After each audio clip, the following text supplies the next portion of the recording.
भक्ती रसातून जनमानसासमोर केलेलं नमन त्याचं नाव भजन. आणि आजच्या घडीला पहाडी आवाजाचं बादशाह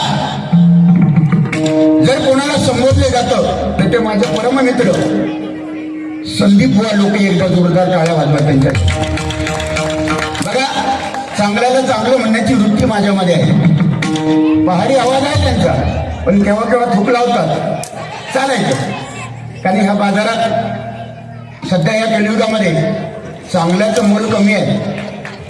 जा फाटके आहे त्याला किंमत जास्त, बरोबर ना. जो प्रमाणे वागतो त्याची निंदा करणारे लोक जास्त असतात.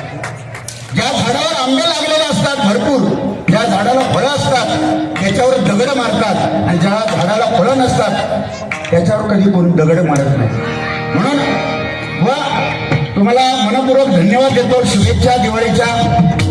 उरलेला आमच्याकडे फराळा थोडंसं रवला दुधात यावा, भांडुपला बारी आहे, फराळ खाऊन जावा आमच्याकडे. एक आमची मालवणी पद्धत आहे ती. या फराळ खायला या, जमेल ना.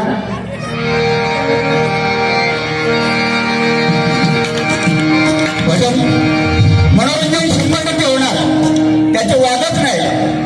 पण पहिलं ज्याच्यासाठी आपण आलो एवढ्या लांब ते पहिलं परमेश्वराचं भजन. आणि आज